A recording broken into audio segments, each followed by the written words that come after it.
akkasitti umaa turre har'as yennaa Tigreen meeshaa Itoophiyaa persentii 85 fudhattee mana ishiitti hin galtee isinitti fokkortu isin niqsiftan yoo jabaa taatan aqxanii niqsiftan yoo jabaa taatan siltaan isin harka jira.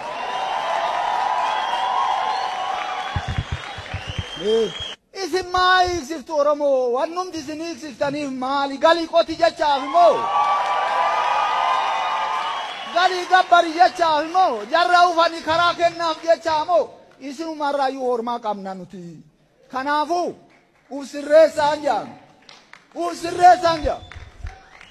darbinaan immoo ammas bitaa mirgaa Oromoon walitti rukutamaa jirti yennaan laalee jedhu gaaf tokko ጠቅላይ ሚኒስትር መለስ ዜና ጎታ ኦፒዲዮ ወይቱ ጅራ ሳወጅንና ወልታሳኒ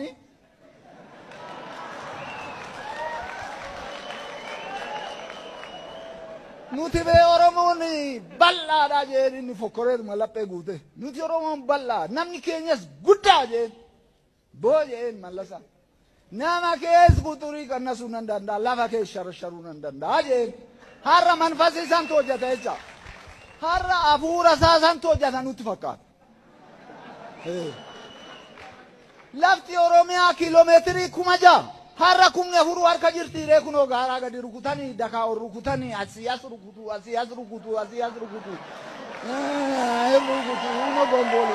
hino gongoli kuni jirra jennaa nuti miliyoonii 50 ofiin jenna miliyoonii 5 ennaa nutti taphatu. Jirra amanut addunyaan nutti kolfamoon kolfu kan kanaafuu addunyaan nutti kolfisiisinaan kanaan dura nutti kolfanu hingaa daangaa keenyas nu kabachiisa daangaan keenya kabajamuu qaba lammaffaa namni keenya booyyee miti karkarroo miti addunyaatti illee araawitiin mabtiin isaa eegama akka addunyaatti araawitiin tokko seera malee hin du'u araawitiin bosona keessa yookiin beelanni bosona keessa jiru bineensi bosona keessa qamalees jaldeessi mi'aan namaa nyaatullee seera malee hin duutu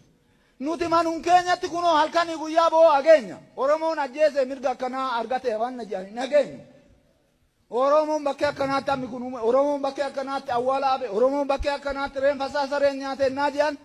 nuti asitti bakka biddeenumti nuti nyaannu homaa nutti hin fakkaatus jireenya keenyas homaan beeknu jecha kanaafuu kuni eessa jirtu Finfinnee ummatoota eessan kunoo hanachiisin fattashanii ja'abanii isinitti ka'an Finfinnee bakkuma isin raftan sana ayyuuyyu maaliif raftu ani dubbii koonaan galfadhaa kan biraatti kan waa'ee naannoo keenyaa waa'ee magaala keenyaa waa'ee rakkoo dhuunfaa keenyaa obbolaan kiyya sila tokkoon kaasanii dubbatanii isalleen kaasu amma akka Oromoo tokkichummaa maleettu tokkichummaan sun naqarsa keenya nuti yoo barbaadde giltsiin sittima Sidaamoon zoonii tokkittiin ennaa har'a referendamii gaafattu zoonii 22 taanee wanni nuti referenduma baanee jaruma akka guyyaa fira halkan bineensa ta'ee nu nyaatu kana yoo addaan galle maaluma ta'aa lafti bakka qamoo yoo isinii ta'e paartii baguuttanam paartii baafsaddeemoo waan ta'e nagaa televizyiiniya maa indaanqoo wayii toremoo kompiitara indaanqoo